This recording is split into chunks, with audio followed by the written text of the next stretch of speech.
नमस्कार, मैं दीपक शर्मा, मेरे यूट्यूब मंच पर आपका स्वागत है। दोस्तों, जिन मोदी के लिए कहा जाता था कि उनके एक फोन पर जस्ट वन कॉल यूक्रेन और रूस का युद्ध रुक सकता है, जो मोदी दुनिया के सबसे लोकप्रिय नेता हैं और चाहे रूस हो, चीन हो, अमेरिका हो, कोई भी ताकत हो, मोदी की बात सुनती है, मोदी की आवाज सुनती है। आखिर वो मोदी ईरान और इजराइल के इस युद्ध में, इस 12 दिन के युद्ध में इतना खामोश क्यों रहे? अब ये बात मैं इसलिए कह रहा हूं कि जब ये युद्ध शुरू हुआ और इजराइल ने ईरान पर हमला बोला, उसके military commanders, top military leadership ढेर कर दी, उसके न्यूक्लियर साइंटिस्ट मार दिए, तो भी भारत चुप था, मोदी जी चुप थे। और जब युद्ध विराम हुआ अमेरिका और रूस के इशारे पर, उस वक्त भी मोदी जी ने एक लफ्ज नहीं कहा, तब भी मोदी जी खामोश रहे। अब सवाल यह है कि ये जो रहस्यमय खामोशी है मोदी जी की, प्रधानमंत्री की, सरकार की, हमारे मुल्क की, इसके पीछे वजह क्या है? क्या कोई प्रेशर है हमारे मुल्क पर, दुनिया के सबसे बड़े लोकतंत्र पर, जहां सबसे बड़ी आबादी रहती है?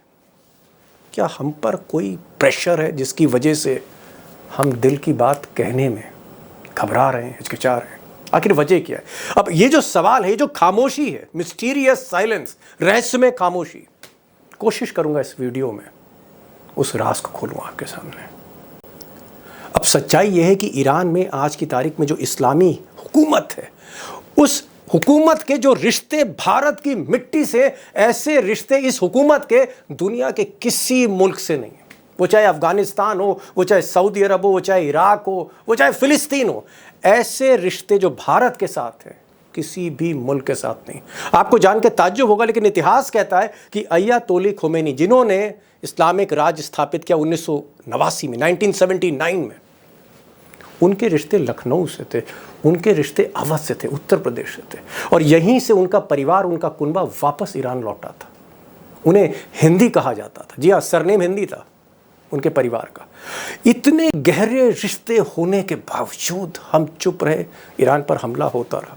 वो ईरान जो सबसे सस्ता, दुनिया का सबसे सस्ता तेल भारत को दे रहा था, लाखों करोड़ डॉलर हमारे बचा रहा था, वो ईरान जिसने 10 साल के लिए भारत को अपना चाबहार पोर्ट दे दिया, बंदरगाह दे दिया कि आइए यहां से कारोबार करिए, रूस तक कारोबार करिए, यूरोप से कारोबार करिए, भूल जाइए पाकिस्तान को, हमारे यहां आइए, हम आपको बंदरगाह देते हैं, हम आपको अपनी सड़क देते हैं, हाईवेज देते हैं। उस ईरान पर जब हमला होता है, जब इजराइल हमला करता है, उसके टॉप मिलिट्री लीडरशिप खत्म करता है, उसके न्यूक्लियर साइंटिस्ट खत्म करता है, हम चुप रहते हैं, हम खामोश रहते हैं। और चौंकाने वाली बात यह है कि ईरान के सर्वोच्च नेता अली खामनेई, उन्होंने पर्सनल इन्विटेशन पे खुद न्योता दिया और मोदी जी को 2016 में ईरान बुलाया, लाल कालीन बिछा दी और काफ़ी गर्म जोशी से मिले और अपना चाबहार एयरपोर्ट का 10 साल का कॉन्ट्रैक्ट भारत को दे दिया। और यही खामनेई ने, मोदी ही नहीं, मनमोहन सिंह के लिए भी लाल कालीन बिछा दी थी तेहरान में। तमाम करार किए, जिसमें दुनिया का सबसे सस्ता तेल देने का भी करार है। और वो ईरान जो कश्मीर मसले पर, जहाँ पर अरब वर्ल्ड, जहाँ पर मुस्लिम देश अक्सर खड़े नहीं होते भारत के साथ, हमारे साथ, वहाँ पर ईरान खड़ा रहा हमेशा, चाहे कोई भी फोरम, ईरान आपके साथ खड़ा रहा। उस ईरान को हम भूल गए जब ट्रंप के B-2 बॉम्बर्स ने ईरान के न्यूक्लियर साइट्स पर बमबारी की। हमारे ज़बान से एक शब्द नहीं निकला ईरान के लिए। अब सवाल जो दुनिया में डिस्कस इस वक्त हो रहे हैं वो ये है कि क्या भारत पर, दुनिया के सबसे बड़े लोकतंत्र पर, अमेरिका का प्रेशर है या फिर इजराइल का प्रेशर है, जिससे हमारी नई दोस्ती है हथियारों को लेकर या जासूसी उपकरण को लेकर? क्या इजराइल के प्रेशर में हमें, जिसकी वजह से हम ईरान पर जब हमला होता है कुछ बोलते नहीं हैं, और हमारी जो दूरियां बढ़ रही हैं ईरान के साथ, ये जो गहरे रिश्ते हैं सदियों के, उस पर जो दरार पड़ रही है, क्या इस दरार को और गहरी कर रहा है पाकिस्तान और चीन? क्या पाकिस्तान और चीन इसका फायदा उठा रहे हैं और रूस को कहीं ना कहीं खामोश किया जा रहा है?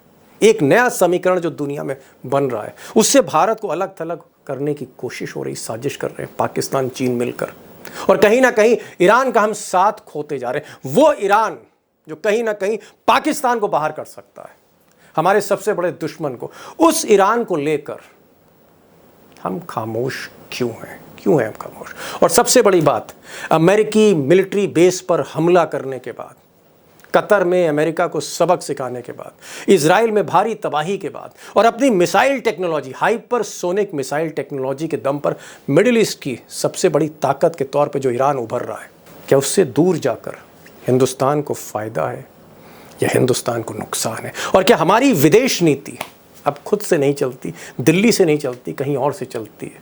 वो विदेश नीति जो कभी हिंदुस्तान से चलती थी, चाहे नेहरू की सरकार हो, चाहे सरकार इंदिरा गांधी की हो, राजीव गांधी की हो, वीपी सिंह की हो, नरसिम्हा राव की हो, देवगौड़ा की हो, गुजराल की हो, या फिर वाजपेयी की हो, या मनमोहन सिंह की हो, वो विदेश नीति कहाँ से चल रही है? ये भी बहुत बड़ा सवाल है।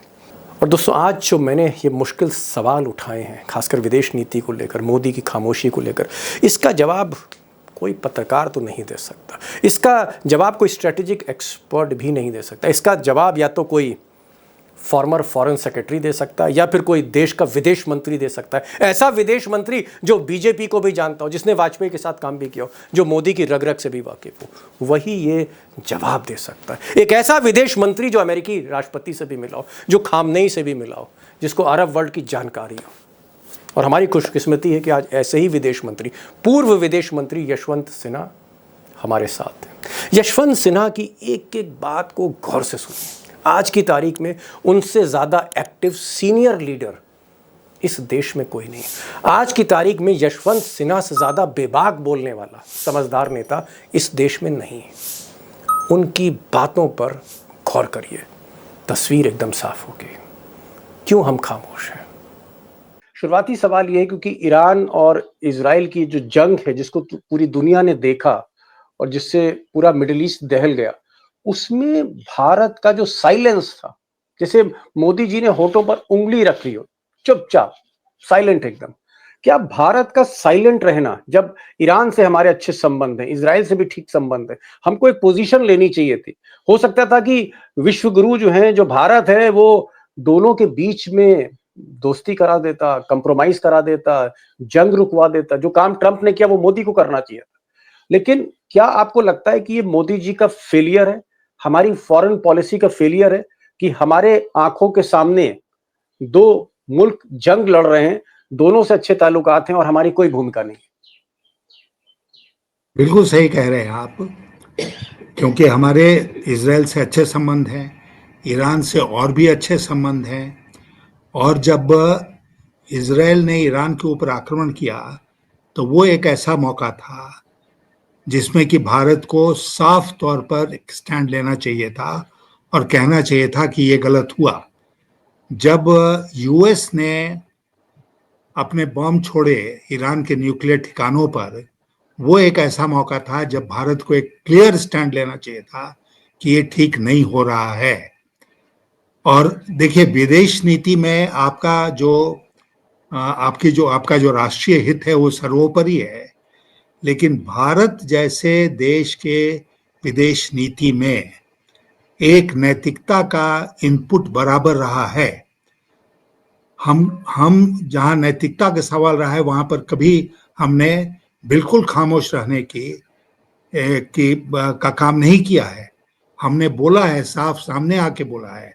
और इसीलिए मुझे सख्त अफसोस है एक भारतीय के नाते कि इतना बड़ा कांड हुआ इजराइल, और आज गाजा पट्टी में कितने लोग मारे जा रहे हैं, कितने दिनों से मारे जा रहे हैं, बेबस महिलाएं और बच्चे मारे जा रहे हैं। दीपक जी, आज तक भारत ने कुछ बोला इस पर?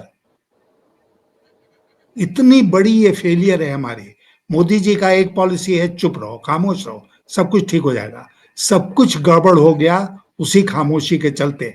हमको स्टैंड लेना चाहिए था जब इजराइल ने हमला किया ईरान के ऊपर। हमको स्टैंड लेना चाहिए था जब अमेरिका ने क्लियरली हमला किया ईरान के परमाणु ठिकानों पर, लेकिन हम खामोश रहे। क्यों खामोश रहे? क्योंकि हम क्या इजराइल और यूएस से डरते हैं? क्या डर गए हम? क्यों खामोश रहे? जी, क्यों हम बिल्कुल भूल गए कि भारत की एक परंपरागत नीति रही है? इन सब मामलों में ऐसा नहीं है कि पहली बार हमारे सामने इस तरह के मुद्दे आए, हमने पहले भी इस तरह के मुद्दे जी। आप तो विदेश मंत्री रहे, आप कोई पत्रकार नहीं, मैं किसी पत्रकार का इंटरव्यू तो कर नहीं रहा, मैं देश के पूर्व विदेश मंत्री का इंटरव्यू कर रहा हूँ। एक ऐसा शख्स जो विदेश नीति में जिस आपका इतना मान सम्मान है। मैं ये पूछना चाह रहा हूं कि मोदी जी खामोश क्यों रहे? मैं एक देश के विदेश मंत्री से पूछ रहा हूं कि भाई सिन्हा साहब ये बताइए, मिस्टर मोदी साइलेंट क्यों थे? मैं वो वजह जानना चाह रहा हूं, क्यों हो सकते हैं? फिर मतलब मुझे मुझे क्लियर मैं स्पष्ट रूप से कहना चाहूंगा कि मुझे ये बात समझ में नहीं आ रही है। जब तक कि, जैसे मैं पहले भी कह चुका हूं, कि अमेरिका का मोदी जी के ऊपर इतना दबाव है किसी कारण को लेकर, जिसके चलते मोदी जी कभी भी अमेरिका के की मर्जी के खिलाफ नहीं जाएंगे। और अमेरिका पूरी तरह से इजराइल के साथ खड़ा था, इसीलिए उसने अ, ईरान के न्यूक्लियर ठिकानों पर बमबाजी की। इजराइल और अमेरिका एक साथ खड़े थे। मोदी जी तटस्थ नहीं थे, मोदी जी उनके साथ खड़े नजर आए। खामोश रहकर मोदी जी ने यह साबित कर दिया कि मैं इजराइल और अमेरिका के खिलाफ कभी किसी इश्यू पर स्टैंड नहीं लूंगा। अब इस जी पीछे क्या राज है, कौन सा दबाव ट्रंप इनके ऊपर बनाते हैं, मैं नहीं जानता हूं। लेकिन जी। जाहिर है कि मोदी जी अमेरिका के दबाव में लगातार काम करते रहे हैं, और इस गंभीर मुद्दे पर भी उन्होंने उसी तरह काम किया। लेकिन सिन्हा साहब, आप ब्यूरोक्रेट भी रहे, आप अफसर भी रहे, आप मंत्री भी रहे और टॉप लेवल पर रहे। आईएएस ऑफिसर होना मामूली बात नहीं है, देश का विदेश मंत्री होना मामूली बात नहीं है, वित्त मंत्री होना मामूली बात नहीं है। मैं एक चीज पूछ रहा हूं कि अगर मोदी खामोश थे तो जो हमारे इंडियन फॉरेन सर्विस के इतना बड़ा विदेश मंत्रालय है, उसमें इतने अफसर हैं, आप जैसे अफसर भी वहां होंगे, क्या उन्होंने नहीं कहा कि मोदी जी आप गलत कर रहे हो? भाई कोई ऑफिसर तो समझाएगा कि भाई इससे नुकसान होगा भारत को, या भारत की छवि ठीक नहीं जा रही है। तो क्या अफसर भी मोदी जी की सरकार में चुप हैं, या चापलूस हैं, या मेरिट पर नहीं उनको चुना गया है? अफसर क्यों खामोश है आज के दौर में? अफसर खामोश इसलिए हैं कि वो जानते हैं कि ये सरकार प्रतिशोध की भावना से काम करती है। ओके। और प्रतिशोध की भावना जो है, वो केवल इस बात तक सीमित नहीं है कि आप जिस पद पर हैं उस पद पर से आपका ट्रांसफर हो जाएगा, कहीं गंदी जगह आप भेज दिए जाएंगे या गंदे पोस्ट पर भेज दिए जाएंगे, बल्कि आपके खिलाफ ईडी, सीबीआई, इनकम टैक्स ये भी लग सकता है। ओके। तो इसलिए ब्यूरोक्रेसी पूरी तरह से डिमोरलाइज है आज के दिन, चाहे वो फॉरेन मिनिस्ट्री की ब्यूरोक्रेसी हो या कोई और ब्यूरोक्रेसी हो। और उनके अंदर हिम्मत नहीं है, वो ठाकुर सुहाती बात करने लगे हैं कि भाई मोदी जी को क्या पसंद आएगा, मोदी जी क्या चाहते हैं, उसी तरह की बात करो। ये स्थिति आ गई है। और मैं मानता हूं कि बहुत बड़ा डिक्लाइन आज ब्यूरोक्रेसी में भी हुआ है, जहां किसी को हिम्मत नहीं है कि वो प्रधानमंत्री के सामने खड़े होकर बोले कि भाई ये रास्ता गलत है, इस रास्ते भारत को नहीं जाना चाहिए, हमें इस रास्ते जाना चाहिए, क्योंकि ये सही रास्ता। बड़ी बात, पूर्व विदेश मंत्री और पूर्व विदेश सचिव जो एक आईएएस ऑफिसर भी थे, उनका ये कहना है कि इस दौर में जो आईएएस ऑफिसर हैं या फॉरेन सर्विस के जो ऑफिसर, इनकी हिम्मत नहीं है कि ये मोदी जी को बता सकें कि सही है या ये गलत है। दिन है तो दिन कहें, रात है तो रात कहें, इस तरह की ब्यूरोक्रेसी में रीढ़ नहीं बची है। और उसका कारण बता रहे हैं कि जो रीढ़ वाले हैं वो डरते हैं कि अगर हम सच बोल देंगे मोदी जी की मर्जी के खिलाफ, तो हो सकता है ईडी और इनकम टैक्स उनके पीछे छोड़ दी जाए। और ऐसे हमारे पास कई ऐसे एग्जाम्पल भी हैं जहां हमने देखा कि इलेक्शन कमीशन के कमिश्नर थे, वो जो है उनकी राय जो है वो इत्तेफाक नहीं रखती थी, तो उनके यहाँ ईडी छोड़ दी गई। बहरहाल, एक चीज और मैं जानना चाह रहा हूं भाई, जो वहां के सर्वोच्च नेता हैं अली खामनेई, उनके आपने पता ही होगा कि खोमनेई जो थे पहले, उससे पहले जो खोमेनी थे, उनके भारत से रिश्ते थे। उनका जो पेरेंट्स थे वो लखनऊ के पास रहने वाले थे, तो भारत से अच्छे रिश्ते हैं अयातोली खोमेनी के। और खामनाई उनके चेले हैं। खामनाई जो है, ऐसा लोग कहते हैं कि साहब नेहरू जी के बड़े क्लोज हैं, उनकी बातों को समझते हैं, भारत से बड़े अच्छे रिश्ते हैं। मेरा सवाल ये है, जो बड़ा सवाल है सिन्हा साहब, कि ईरान एक ऐसा मुस्लिम मुल्क था जिसने हिंदुस्तान का हमेशा साथ दिया, यहां तक कि कश्मीर के इशू पे भी हमारे साथ खड़ा हुआ, हमारे इंटरेस्ट उसने प्रोटेक्ट किए। और हमको सस्ता तेल भी देता था। जो तेल हम महंगा ले रहे हैं सऊदी अरब से, उससे कहीं ज्यादा सस्ता तेल। क्या ईरान जो हर मौके पे हमारे साथ खड़ा हुआ, उसको दिल पर ये चुभा नहीं होगा कि भारत ने साथ नहीं दिया? हमारे ऊपर हमले हो रहे हैं, हमारे ऊपर स्ट्राइक हो रही है, हमारे मिलिट्री कमांडर्स मारे जा रहे हैं, हमारे साइंटिस्ट मारे जा रहे हैं, उनको असैसिनेट किया जा रहा है, और भारत, हमारा पुराना दोस्त, एक लफ्ज नहीं बोला। क्या आपको लगता है कि ईरान की हुकूमत ने उसका दिल दुखा होगा? बहुत बहुत उनको चोट लगी होगी, बहुत उनको कष्ट हुआ होगा, क्योंकि आपने बिल्कुल ठीक कहा कि ईरान और भारत के परंपरागत जो संबंध रहे हैं वो बहुत ही घनिष्ठ रहे हैं, और जी। हर दृष्टिकोण से तेल, कच्चा तेल तो उसमें शामिल ही है, हर दृष्टिकोण से भारत के लिए ईरान इजरायल से कहीं ज्यादा महत्वपूर्ण है। हम चाबहार में क्यों पोर्ट बना रहे हैं ईरान में? क्योंकि हम पाकिस्तान होकर अफगानिस्तान नहीं जा सकते, तो हमको अलग से रास्ता बनाना पड़ेगा। और कई वर्षों से ये काम चला, और ईरान के साथ समझौता हुआ कि भाई चाबहार में वो एक जॉइंट एफर्ट से हम लोग एक पोर्ट बनाएंगे, जहां से फिर ईरान होके अफगानिस्तान रास्ता जाएगा, और हमको एक्सेस मिल जाएगा न केवल अफगानिस्तान में, बल्कि हम सेंट्रल एशिया, गैस है, पेट्रोल है, फ्यूल है। नहीं, और जी। सेंट्रल एशिया के देशों में वहां से जा जी। सकते हैं।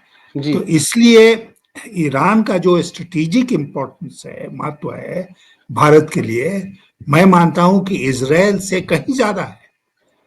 और हमने उसकी कोई चिंता नहीं की, हमने चाबहार की कोई चिंता नहीं की, हमने ईरान को न केवल अकेले छोड़ दिया, बल्कि एक शब्द हमने उसके बारे में नहीं बोला कि ईरान के साथ गलत हो रहा है। एक एक शब्द नहीं बोला हमने। आपने जैसा कहा कि हम खामोश बैठे जी। रहे, तो ये मेरे जैसे व्यक्ति के लिए बहुत चौंकाने वाला एक जी। दृश्य था। मैं आपको जी। बताऊं व्यक्तिगत अनुभव के आधार पर कि विदेश मंत्री के नाते मैं तेहरान गया था। अच्छा, आप और गए थे वहां विदेश पर मंत्री के मैं, नाते? हाँ, और वहां पे मैं अपने समकक्ष से मिला, फिर उनके जो सुप्रीम रूलर थे उनसे मिलने गया। और मुझे याद पड़ता है कि ईरान के परमाणु कार्यक्रम को लेकर बहुत तरह की बात चलती है। उन्होंने मुझसे व्यक्तिगत तौर पर कहा कि हम यूरेनियम एनरिचमेंट कर रहे हैं एनर्जी पर्पसेस के लिए। उन्होंने मुझसे कहा कि वो मानते हैं कि ये इस्लाम के खिलाफ होगा कि हम एटॉमिक बम बनाएं, परमाणु हथियार बनाएं। और मैं बिल्कुल आश्वस्त होकर लौटा ईरान से कि ईरान की जी। ऐसी कोई नीयत नहीं है कि वो परमाणु बम बनाए। अब उन्होंने परमाणु ठिकानों पर हमला कर दिया अमेरिका ने, और अमेरिका को ये चौधराहट की का अधिकार किसने दिया कि कौन बनाएगा कौन नहीं बनाएगा, उसके ऊपर वो तय करे कि क्या कार्रवाई होगी। एक यहाँ पर एक बड़ी बात जो निकल के आ रही है 12 दिन की इस जंग से, कि इस जंग में ईरान कहीं न कहीं हावी रहा, और लोग कह रहे हैं कि जो पहला राउंड हुआ इस वॉर का, उसमें ईरान की जो हाइपरसोनिक मिसाइल्स थी, जिसको इज़राइल का जो आयरन डोम है या फिर अमेरिका का जो एयर डिफेंस सिस्टम है वो रोक नहीं पाए, भारी तबाही हुई। यानी कहीं न कहीं ईरान का अपर हैंड रहा है, और ऐसा लगता है कि मिडल ईस्ट में, मध्य एशिया में अब ईरान एक सबसे बड़ी ताकत की तरह इमर्ज कर रहा है। क्या ऐसे में जब ईरान एक ताकत के तौर पे इमर्ज कर रहा है, पूरा मुस्लिम वर्ल्ड उसकी तरफ झुका हुआ है, ऐसे में अगर हम ईरान का साथ छोड़ रहे हैं या हमारे दूरियां उससे बढ़ रही, फासले बढ़ रहे हैं, तो क्या ये हिंदुस्तान के लिए अच्छा है? बिल्कुल अच्छा नहीं है। बिल्कुल अच्छा नहीं है। और ईरान, देखिए, आने वाले दिनों में ईरान की भूमिका न केवल मध्य एशिया में, बल्कि ईरान की भूमिका अंतर्राष्ट्रीय स्तर पर बहुत बढ़ चढ़ कर होगी। क्योंकि ईरान ने किसका मुकाबला किया? ईरान ने मुकाबला किया अमेरिका का। जी।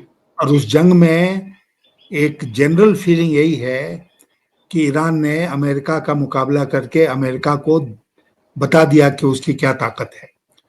तो इसलिए जी। ईरान की की स्टैंडिंग जो है हैसियत बड़ी है। उसकी हैसियत बढ़ेगी, उसका कद बढ़ेगा। और अगर इस समय हमने ईरान का साथ छोड़ दिया है तो इस बढ़ते हुए कद का हमें कोई फायदा नहीं मिलेगा। जो हम खड़े होते आज जी ईरान के साथ, तो ईरान भी हमारे साथ कभी आने वाले दिनों में खड़ा हुआ होता। ईरान एससीओ में, शंघाई कोऑपरेशन एग्रीमेंट में हमारे साथ नहीं खड़ा हुआ, ईरान भी वहां पर था, तो रूस भी वहां पर था, जी लेकिन वो नहीं ना खड़ा हुआ भारत के साथ। तो क्यों जी। खड़ा होगा जब हम उसके साथ खड़े नहीं होंगे? तो मैं मानता यही हूं से कि हमने जितनी डिप्लोमेसी देखी है भारत की आजादी के बाद से अब तक, उसमें सबसे लोएस्ट एप पर, लोएस्ट पॉइंट पर आज भारत की विदेश नीति है। ओहो, बड़ा स्टेटमेंट दिया पूर्व विदेश मंत्री यशवंत सिन्हा ने। उन्होंने कहा कि 75 साल का जो हिंदुस्तान है, नेहरू से लेकर मोदी तक, जिसमें कई प्रधानमंत्री आए, कई सरकारें आई और गईं, ये जो कालखंड है, ये जो पीरियड है, ये जो वक्त है, यहाँ पर इस वक्त में जो हमारी विदेश नीति, हमारी जो फॉरेन पॉलिसी है, वो सबसे एकदम पतन की ओर है, सबसे लोएस्ट एप पर है, ये वो कह रहे हैं। अब मैं जरा चाइना की तरफ आ रहा हूँ। चाइना में अभी शंघाई में मीटिंग हुई और उस मीटिंग में ईरान भी थे, रशिया भी थे, सब लोग थे। और राजनाथ सिंह जी ने डॉक्यूमेंट पे साइन नहीं किया। उन्होंने कहा साहब, पहलगांव पे हमारे ऊपर हमला हुआ, चाइना जो है हमारी बात नहीं सुन रहा, वो पाकिस्तान की बात कर रहा है, बलूचिस्तान की बात कर रहा है। क्या आपको लगता है कि शंघाई में जो मीटिंग, शंघाई कोऑपरेशन को लेकर मीटिंग चाइना में हुई, क्या चाइना से भी हमारे रिश्ते बिगड़ते जा रहे हैं और रूस जो है वो भी हमारे साथ कम हमदर्दी रख रहा है? देखिए, मैं अब कार्यक्रम में थोड़ी देर पहले कह रहा था कि जब किसी एक तरह की मीटिंग के लिए ड्राफ्ट तैयार होता है फाइनल कम्युनिके का, तो पहले उसके ऊपर चर्चा होती है पदाधिकारियों के लेवल पर। चाइना होस्ट कंट्री था, तो चाइना ने ड्राफ्ट बनाया होगा, ऐसा मैं मानता हूं। और भारत को भारत दिखाया होस्ट होगा। होता, हाँ, भारत होस्ट होता तो भारत बनाता, और उसके बाद सब देशों के पदाधिकारी, जितने देश वहां पर थे, सबके पदाधिकारियों ने बैठकर चर्चा की होगी। उस चर्चा में पाकिस्तान की बात मानी गई और भारत की बात नहीं मानी गई, और इसीलिए ड्राफ्ट में पहलगाम का जिक्र नहीं हुआ और बलूचिस्तान का जिक्र हुआ। और ये ड्राफ्ट जब गया प्लीनरी के सामने, मतलब जितने मंत्री जी वहां हाँ। पर थे, जी अपने प्रतिनिधि मंडल के जितने अध्यक्ष थे, जी वहां पर जब गया, तो हमारे पदाधिकारियों ने मुझे बिल्कुल मैं जानता हूं इस बात को कि उन्होंने कहा होगा राजनाथ सिंह को कि ये ड्राफ्ट हमारे विषय के खिलाफ बना है, इस पर आप हस्ताक्षर मत कीजिए। और तब उन्होंने हस्ताक्षर इसके ऊपर नहीं किया। मैं आपसे एक बात जो कहना चाहता हूं कि न रूस हमारे साथ इसमें खड़ा हुआ, न ईरान हमारे साथ इसमें खड़ा हुआ, न कजाकिस्तान हमारे साथ खड़ा हुआ, चीन और पाकिस्तान तो हमारे साथ नहीं ही थे। तो बिल्कुल एक बार फिर साबित हुआ, एक बार फिर अंतर्राष्ट्रीय जी। लेवल पर यह साबित हुआ कि भारत अलग थलग पड़ गया है, भारत के साथ कोई भी देश खड़ा नहीं है। और मैं व्यक्तिगत अनुभव के आधार पर आपको बताना चाहता हूं कि जब इस तरह के मौके आते थे, हमारे सामने आए, तो हम किससे जाकर बात करते थे? हम रूस के प्रतिनिधि के साथ बात करते थे, हम कुछ और मित्र थे उनके पास जाके बात करते थे कि भाई देखो, ये तो भारत के लिए उचित नहीं होगा कि इस तरह का बयानबाजी यहाँ पर हो। और इसीलिए हम लोग जब मीटिंग होती थी तो केवल मैं नहीं बोलता था, बल्कि ये सारे देश समर्थन में बोलते थे। ओके। और इसीलिए, हाँ, इसीलिए भारत के खिलाफ जो प्रस्ताव में अंश होते थे, उनको हटाने का काम करते थे हम लोग। अनेक बार जी, ऐसा हुआ है। बड़ी तो इस बात। बार क्यों नहीं हुआ? इस बार इसलिए नहीं हुआ क्योंकि भारत अंतर्राष्ट्रीय लेवल पर बिल्कुल अलग थलग है और रूस भी हमारा साथ नहीं दे रहा। बड़ी बात यशवंत सिन्हा पूर्व विदेश मंत्री ने कही। उन्होंने कहा कि इससे पहले भी जब मीटिंग्स होती थी और कोई चाइना जैसा देश अगर हमारा इंटरेस्ट पर थोड़ा-सा कहीं न कहीं काउंटर कर रहा है, तो हम रूस से मिलते थे, हम ईरान से मिलते थे, हम कजाकिस्तान से मिलते थे, उनको समझाते थे और फिर वो सारे देश हमारे साथ खड़े हो जाते थे, तो हमारा काम बन जाता था। लेकिन अब इस तरह की कूटनीति, इस तरह की डिप्लोमेसी नहीं देखने को मिल रही है। भारत अलग-थलग होता जा रहा है और इससे पहले हमारे कार्यक्रम में यशवंत सिन्हा ने भारत-पाकिस्तान के बारे में भी कहा था कि उन्हें कभी उम्मीद नहीं थी कि भूटान, बांग्लादेश, नेपाल, श्रीलंका, मालदीव जैसे देश भारत के साथ जंग में खड़े नहीं हुए। एक चीज़ मैं यहाँ जानना चाह रहा हूँ, मैं थोड़ा-सा इस पूरे सवाल-जवाब के दौर को दूसरी तरफ ले जाना चाह रहा हूँ। अगर हम बीजेपी से बात करें या हम बीजेपी के नेताओं से बात करें, उनका ये कहना है कि नहीं, ये गलत बात है, आप लोगों का सोच गलत है। भारत की विदेश नीति उसका डंका पिट रहा है। मोदी जी चाहें तो यूक्रेन और रूस उन तक उस वो युद्ध भी रुकवाने की स्थिति में थे। आज अमेरिका जो है वो डोनाल्ड ट्रम्प कहते हैं आइए लंच पर आइए। वो कनाडा से कहते हैं कि भाई मैं जल्दी जा रहा हूँ तो आप आइए, हम वॉशिंगटन में आपका जो है इंतज़ार कर रहे हैं। तो बीजेपी का ये कहना है सिन्हा साहब कि मोदी जी वाक़ई जो है उनकी जो विदेश नीति है वो काफ़ी असरदार है। हम गलत चश्मे से देख रहे हैं। मैं समझता हूं कि इससे हास्यास्पद और कोई बात हो ही नहीं सकती है कि हम गलत चश्मे से देख रहे हैं।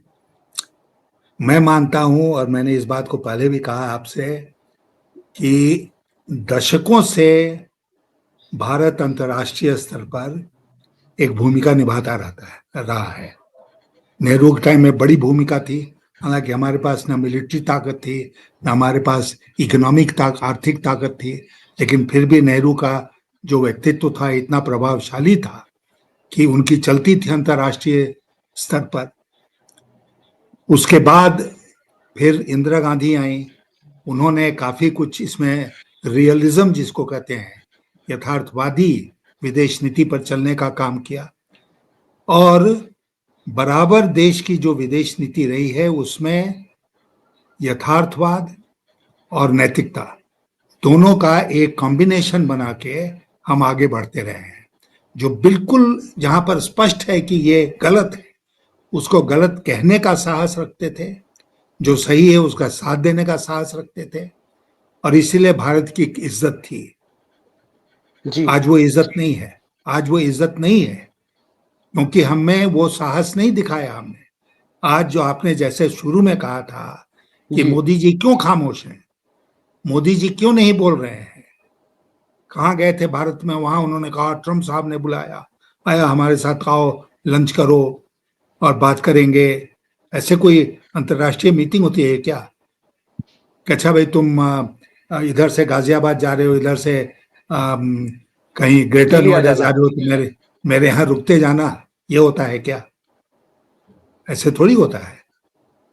तब और उसके बाद मोदी जी को G7 का न्योता कब आया? मोदी जी कनाडा का इतने न्योता। उत्सुक रहते, हाँ, और मोदी जी इतने उत्सुक रहते हैं विदेश जाने के लिए कि कुछ भी मौका मिले, कोई भी बहाना हो, वो तुरंत अपने हवाई जहाज में सवार होते हैं, चल देते हैं। भारत के लिए क्या ये इज्जत की बात थी कि बिल्कुल लास्ट मोमेंट पर उसको G7 में आउटरीच न्योता दिया। कंट्रीज के साथ मिलने का न्योता मिला और हम चले गए। और आप जानते हैं कि ब्रिक्स का जो सम्मेलन हो रहा है उसमें ना चीन के प्रधानमंत्री राष्ट्रपति जा रहे हैं, ना उसमें रूस के राष्ट्रपति जा रहे हैं। तो उस का क्या मतलब रहेगा? कोई मतलब है? लेकिन मोदी जी दौड़े भागे जाएंगे क्योंकि विदेश घूमने का मौका है, और पता नहीं कितने कितने देशों में जा रहे हैं। जो 90 देशों में जाने उनका रिकॉर्ड है, उसको मुझे लगता है कि वो अपनी समय सीमा पूरा करने के पहले यूनाइटेड नेशंस के जितने मेंबर हैं, कुछ दुश्मन मुल्कों को छोड़कर, उस सब जगह वो घूम जाएंगे। अब देखिएगा, इतनी तो इसको इतनी बौखलाहट मुझे समझ में नहीं आती है कि हमारे प्रधानमंत्री जी में इतनी बौखलाहट विदेश जाने की क्यों है। और आपने कहा बीजेपी के बारे में, बीजेपी में किसी को हिम्मत है जो खड़ा होकर बोलेगा कि मोदी जी गलत हैं? किसी को जी। हिम्मत नहीं है। वो सब डुगडुगी पीटने में लगे हुए हैं कि वहां डंका बज रहा है, यहाँ डुगडुगी बज रही है। वहां डंका बज रहा है, यहाँ डुगडुगी बज रही। एक अंतिम सवाल आपसे पूछना चाहूंगा। क्या आपको लगता है कि मोदी जी की जगह अगर वाजपेयी होते या मान लीजिए राजनाथ सिंह होते या कोई होते, कोई भी होता, तो ये नौबत, ये दुर्दशा विदेश नीति की नहीं होती अगर कोई सामान्य राजनेता भी चलिए मान लीजिए होता।